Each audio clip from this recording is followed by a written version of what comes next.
event that led up to our previous economic crisis events. They're happening again. From the Great Depression and the lead up to that, which was, as we will remember, a pandemic. And then it was followed by an economic crisis.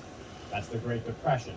And then we had World War. For some reason, because the entire world is sped up right now, we're going through this entire cycle in just a couple of months and inside of a couple of years. This is going to be worse than any other crisis event that we have experienced. And countries around the world are telling their citizens to get ready. From Germany doing what they can in telling their countrymen to go out and buy 10 days worth of food.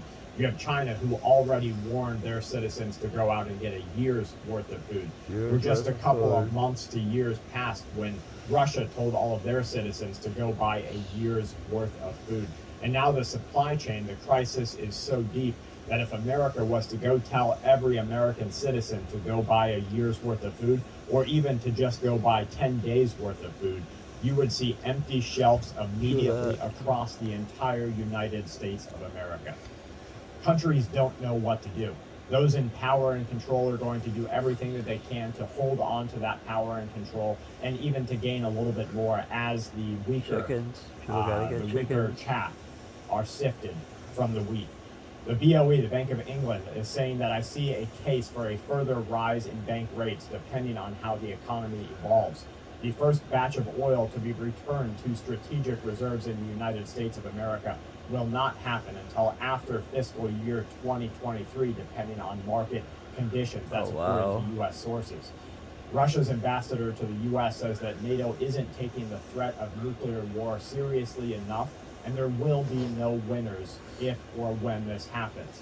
ConocoPhillips is saying that inflation is not transitory. You have to start dealing with it.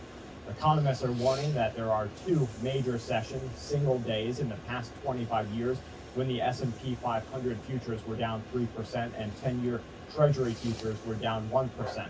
The first, October 9th, 2008. We know what happened after that. The second, March 18th, 2020. And we know what happened after that. The fact that all it took for Powell to say that there was a 75 basis point being off the table to elicit a 1,000-point surge in the Dow, that attests to how oversold the market is and how disconnected it is with reality. The Bank of England is warning that warning of recessions as it lifts interest rates. Tightening into a recession is a standard term of a stagflation environment. Russia's nuclear threats are beginning to be felt across the world as countries begin to say, okay, what if Russia does lob a nuke? What if they do deploy nuclear weapons? What